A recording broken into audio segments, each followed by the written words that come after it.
Matt, welcome. Thank you very much for joining me. Are you well? I am. Thank you very much. Excellent. Thank you for inviting me along. Excellent. So, for anyone who doesn't know you, do you want to tell people a little bit more about yourself?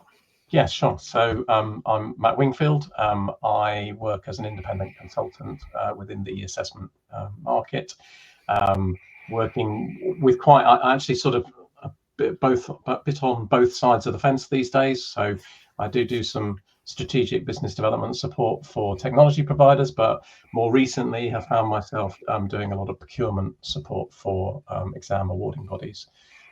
Which I've really enjoyed actually, and it's been really interesting working with a whole variety of different awarding bodies, from health and safety through to insurance and securities and investments. So it's been been really quite diverse. So yeah, and historically been heavily involved in the Assessment Association, been involved in that since the beginning, back in 2008. Been chair and interim CEO over those years, and then before that working for EdTech providers for a number of years, and started off, I'm going backwards here, but anyway, started off as a primary school teacher way back when.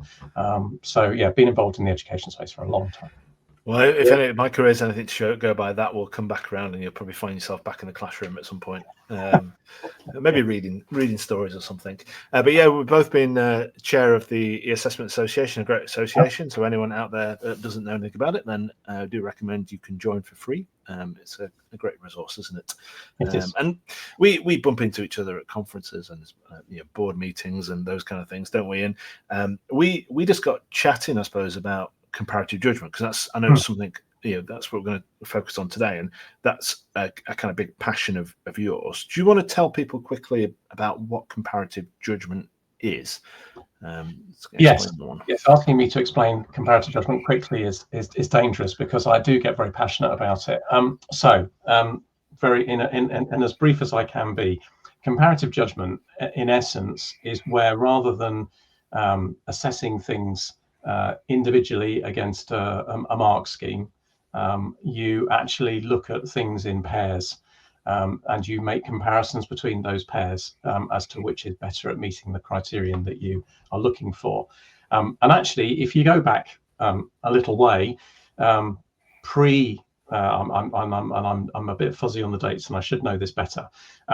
But comparative judgment was the way that we used to assess students' work. That was the default way of doing it, and Cambridge University were the people who came up with this approach, and they used it to assess the students going through the university. The problem became when they had too many students to do this, because it's quite a manual process. So what they used to do is they would sit around a big table, they'd have all the students' work, and all the academics would sit there and they'd look at the pieces of work in pairs, and then they'd put them into a rank order, basically, and that's effectively what comparative judgment is trying to do.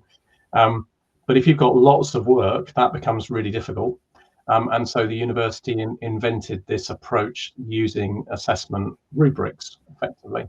And we moved into the form of assessment that we know very well today, where we have a mark scheme, and we have a piece of work, and we have an assessor who decides how many marks that piece of work is worth based on the mark scheme.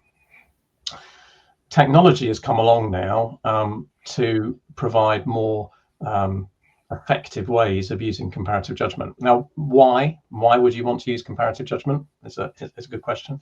So the problems that you have, and just to illustrate this, actually, there's the guy who first came up with the concept of using comparative judgment in assessment was a gentleman called Alistair Pollitt, who was the director of assessment for Cambridge Assessment a number of years ago. And he had found a piece of research work, or piece of work, that someone called Louis Thurstone had done in the 1920s around comparative judgment. And Thurstone came up with this law of comparative judgment. And Thurstone got very frustrated about how inconsistent people were in making judgments on things. So the example that he used to give was, he would present pictures to people of scary situations, and he would show the picture and say, how scary is that on a scale of 1 to 10, 10 being scary and very scary, and 1 being not very scary. And he could show the same picture to multiple people and find that there was huge inconsistency about how scary they thought the picture was. So long story short, he came up with a different approach that said, rather than showing the pictures in isolation, he'd show 2 pictures at a time and say, which is scarier? He would do this process for all of the combinations through the set. And he found that he got really, really good consistency. And he could arrange the pictures in order of scariness reliably every time, no matter which group of people he showed it to. They would always come up with the same result. So it's a bit of a eureka moment. So if we then fast forward to the early 2000s with Alistair Pollitt, he was getting increasingly frustrated that as markers, humans are not particularly consistent when you come to open-ended stuff. It's fine if it's multiple choice questions where there's just one right answer. But as soon as you put an essay in front of a human or a collection of humans, they'll come up with different marks. In terms of the same essay, there's inconsistency in that approach. And we tried to compensate for that by making the mark schemes more and more complicated. But actually, the root of the problem is that humans are not terribly consistent when you give them a subjective judgment to make. Yeah. He thought, well, could we use comparative judgment instead and present multiple pairs of essays to people and get them to organize them into a rank order? He did some work that worked really well and got some really strong reliability out of that marking. And then worked with an organization that I used to work for called TAG, who developed a computer system to do this for you so that you could start doing this at scale with digital work. So in essence, what comparative judgment is trying to do, and this would have been the short response to your question, Tim, sorry, is it's trying to introduce reliability into subjective assessment. It's trying to deliver greater consistency when you're looking at open-ended pieces of work. And that could be essays, it could be videos, it could be portfolios of work, it could be anything. And of course, those things are becoming more and more relevant in modern assessment, where we're starting to look at trying to assess soft skills and collaboration, problem solving, critical thinking, those kinds of things, which are subjective by their nature. And I suppose one thing you don't necessarily get from it, and correct me if I'm wrong here, but you won't necessarily directly get a mark from doing the comparative judgment process. You just know where they are in the scale of things. Is that? That's true, but what that so. And I always worry about describing the output as a rank, because that has some connotations, better and worse, all of that kind of stuff that people sometimes rankle against in the education space, which I completely get. But actually, all this rank order is a scale, and what the system is doing is putting the pieces of work onto that scale, and they have very defined position on that scale. So whilst it doesn't generate a mark, it does generate a scaled score, if you like, which can then be translated into a mark. There's a really good real world example of comparative judgment. So I can guarantee that almost everybody on this call will have experienced comparative judgment in their everyday life. And that's where you go to the optician for an eye test. What the opticians don't do is show you a picture and say, how sharp or fuzzy is this on a scale of 1 to 10? They make you look at a picture, and then they do the swapping of the lenses things, which are getting more and more jazzy. Very electronic. But basically they're saying which is sharper, and they're giving you 2 comparisons, 2 lenses to look through to say which is sharper, your left eye or your right eye. Through that process, they arrive at a really precise prescription for your eyesight. So comparative judgment, whilst it doesn't give a score, it does result in a very precise result, which can then be translated into, an optician's prescription for your eyesight, or a grade for an assessment. So, Could you, in theory, if you've done that comparison, you've got that list, that kind of rank order, could you then mark certain scripts within that rank order to see what the scores are, and then you don't necessarily feel as though you need to mark the other scripts? Yes, you could. So there are a couple of different approaches here. So the first is You could absolutely do what you just described. And Mm. I know when I was still working as a supplier of comparative judgment, we did some work with Manchester University, and they did just that. Mm. They got their rank order. They took a few scripts on the rank. They scored those, marked them, and then figured out the scores, the relative scores, the relative values, sorry, of all of the others.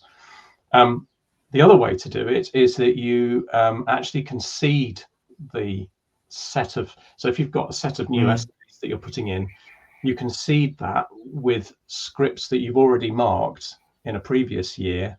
And have grade boundary understanding of, you can put those into the set, and those can be judged, compared with all of the others in the same way. And wherever those seed scripts end up on the rank order, provide you with your cut scores. And it also is a way of ensuring that your grade boundaries don't change over time. So, this age-old complaint that the media have at the assessment system every year is that it's getting easier to get an A or easier to get a 9 or whatever it is. Yeah. Well, actually, if you seed from previous years in comparative judgment, you can guarantee that the A cut point is exactly the same every year. Yeah. So it's a nice way of doing that. And I remember when we were talking about this, and I'll show my example in a second, but you were talking it could be used as a formative exercise within the classrooms, not necessarily the markers using this, but it could be a means by which the students themselves are doing the comparative process. Yeah, now you're getting me going on formative.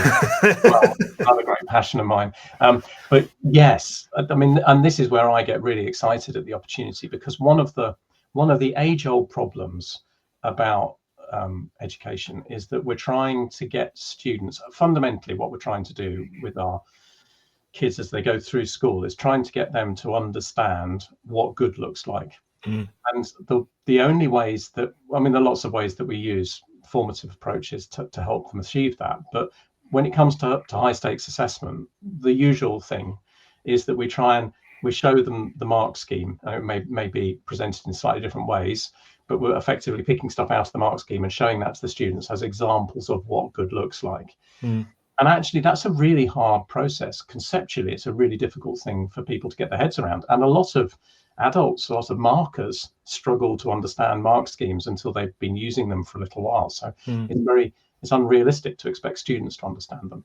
So what comparative judgment allows you to do is actually, rather than being used as a mechanism for scoring, you put the students in front of the process and they get shown a variety of pairs of different qualities of work, and they say which is better. And through that process, get a better understanding of what good looks like. And there's a really interesting study done a couple of years ago by Purdue University in the States, because they were really keen to see if they could influence better quality work by doing more meaningful formative activities at the beginning. And they took a group of, I think these students were 19, 20-year-olds in an engineering degree qualification course. And they took half of the cohort and put them through a formative exercise where they used comparative judgment. And the other half went through their more normal approach, which is putting them into small groups and having a discussion around samples of work. Okay, so you had two different approaches to formative. When they got to the end, they measured performance of all of those students.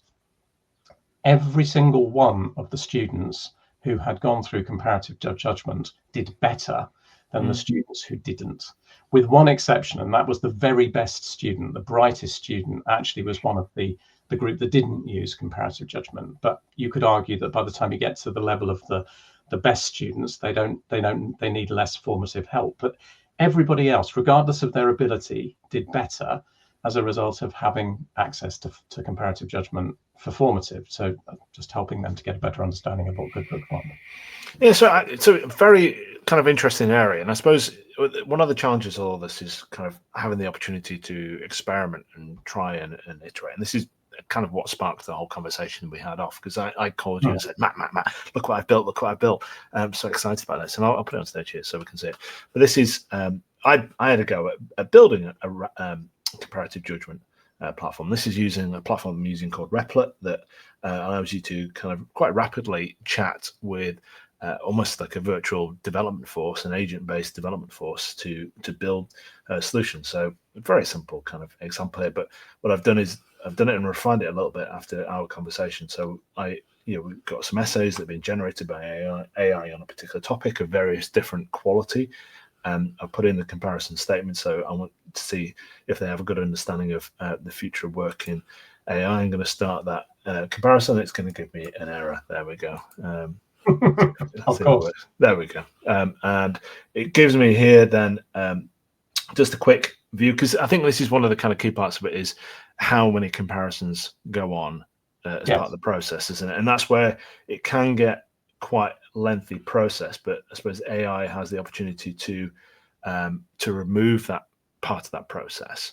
And I know this isn't a perfect solution to the kind of problem. It's going to do the comparison. It's going to give me results out. This is AI's judgment on that process. But this is where I kind of see the potential for AI to aid and assist, both in terms of taking some of the load as part of this process, but also give us an opportunity to try and play with new ideas, new concepts. So here we are. Essay 1 has come out as ranked first, and I've got some feedback on that. It tells me how many comparisons have gone. I've got essay 2, essay 3, so essay 9 is ranked 3.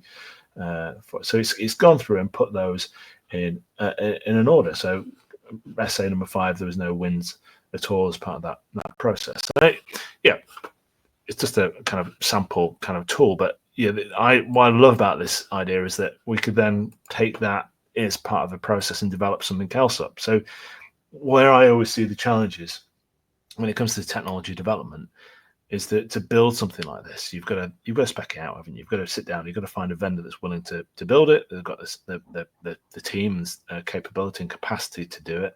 You've got to try and translate what it is you want to create across them, the workflow. They'll go off and build it, they'll get it wrong.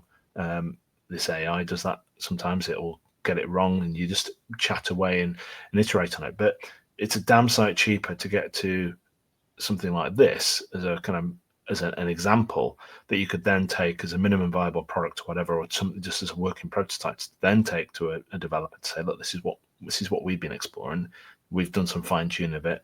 Can you make this into a fully fledged product for us? How much would that be? That would be I suppose a better approach. Do you think?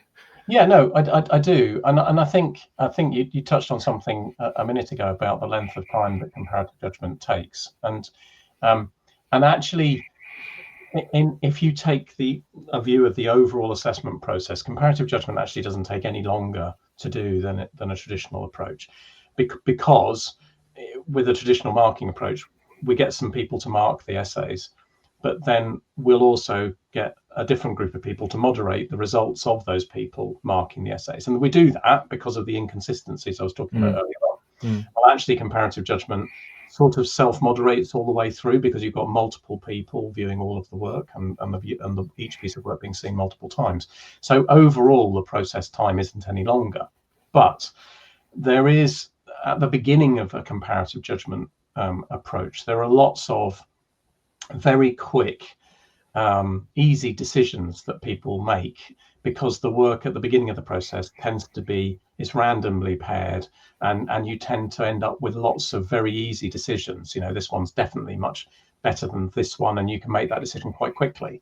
And actually, so the human isn't really adding an awful lot of value at that point. And where I see this as a potentially exciting piece is doing that precursory sorting exercise, and then getting the humans in at the end of the process to fine tune the results of what the AI or whatever has come up with.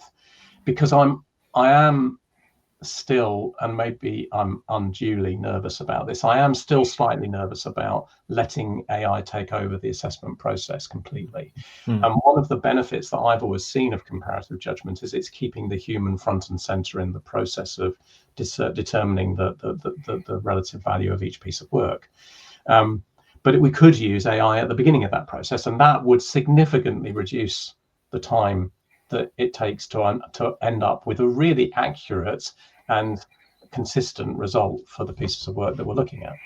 Yeah, or it could even be a bit like that kind of double blind or the kind of double marking side of things. AI could be one of the the comparison components in there. So you've got humans working alongside an AI in a kind of augmented approach, haven't you? You've got the fact that it could run through this process and then go through to the almost like a marking process. So it doesn't carry on with the comparative. It then goes on to a human marked piece, but with supporting information that the human then goes through. And I suppose what the difficulty is, what you don't want to do is almost present something to a human marker saying, we've already looked at this one and it looks good. Yeah, because that's going to lead you in terms of your scores that you're going to put in there, isn't it? It's going to kind of, when you frame something as being good, you're going to mark it as being good.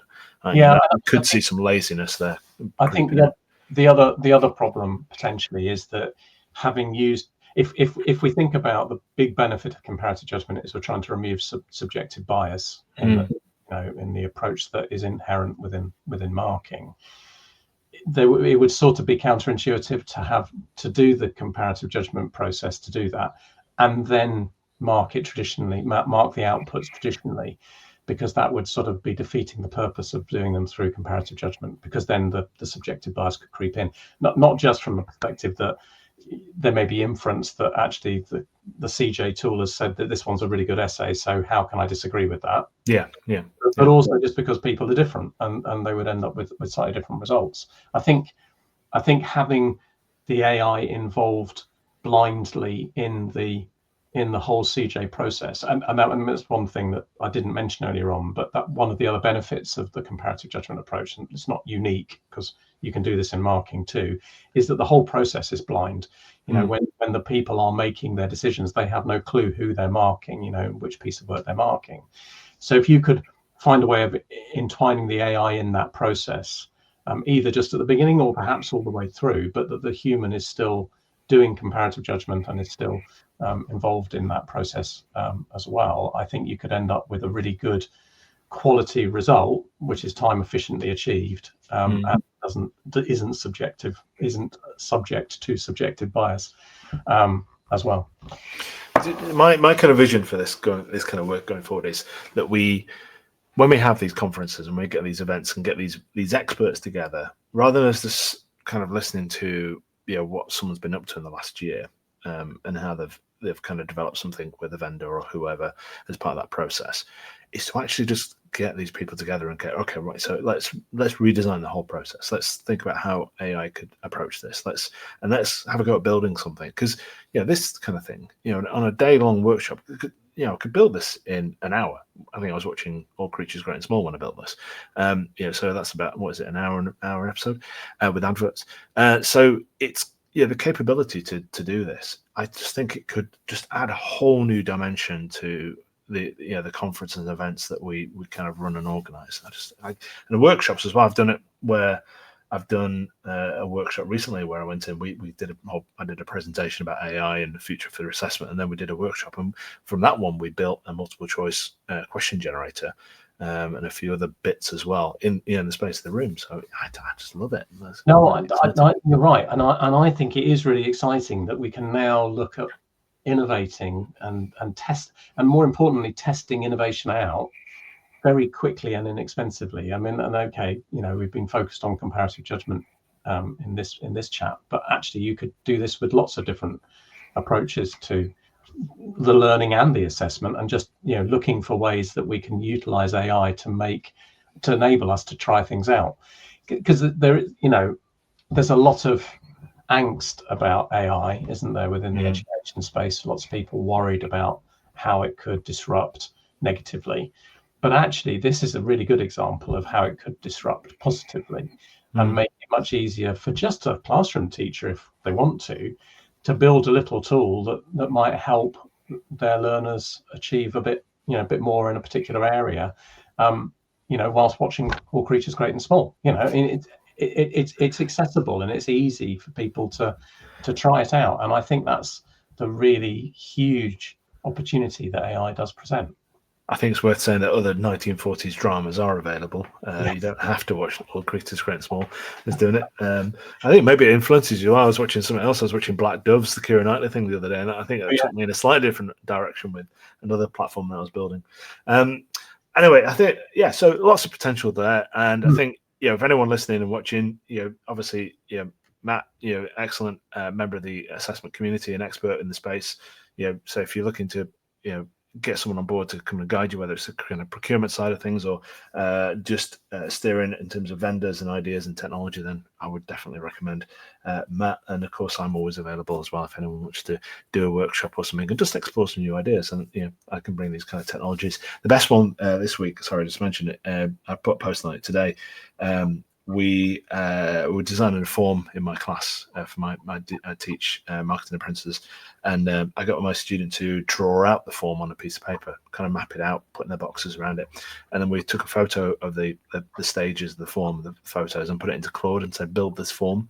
And honestly, it mapped it out brilliantly, even put the tooltips in there. It got the logic that you put in there, conditional logic, and it was there. It was a working form that we could use and play with. So yeah, it doesn't have to be all sitting around computers. We can do some big paper-based exercise, as a kind of storyboarding and start with that as the basis for building these things. I get really excited about all this stuff. Anyway, we can tell, Tim. We can tell. And I think the comparative judgment thing is just to finish. It's not just an aspirational thing. People are using this in anger, and I'm doing a project at the moment for a chartered institute where we're piloting this approach as a different way of approaching their sort of longer, more subjective assessments. Because the other thing that this gives you the opportunity to is to open up the things, the way in which students can demonstrate their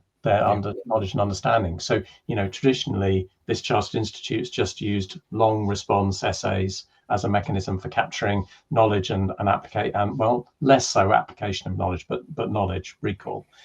But it really wants to push into the application of knowledge space, which means that students are going to want to talk, do an interview or record a video or do a little simulation or a presentation.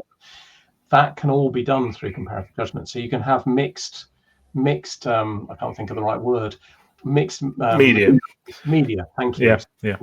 An essay being compared against a video, or an interview audio file against a PowerPoint presentation. All of that's possible, and it becomes much more equitable because of the holistic nature in which we approach the assessment piece within comparative judgment. Yeah, I posed that question. I was talking to Rebecca a couple of episodes ago because I'd watched a webinar series or a podcast about option or based assessment. So students in the higher education space having the options to do different forms for their assessment, an essay or a presentation or something. And Rebecca kind of said, well, the scale's always a bit of an issue there when we talk about vocational and anything else. But this is where, agentic space, where we've got reasoning models that are agentic, effectively could take all that load off for you. So it's AI is making that kind of visual processing, multimodal processing so much more scalable, which is what I find really quite exciting. I agree. And I've just learned a new word, agentic. Agentic. Yeah, agents and agentic. Yeah, it's part of the level 3 on the OpenAI steps towards artificial general intelligence. There's a whole presentation for you there if you want to see it. Well, thank you very much, Matt. That's been excellent. I really do appreciate your time, and as ever, enjoy working with you. So again, if anyone wants to join the Assessment Association, then they can do that for free. Go to e-assessment.com. Matt and I are both board members there. We'd love to see you soon. And thank you very much for watching. Thank you very much, Matt. Thanks, Tim.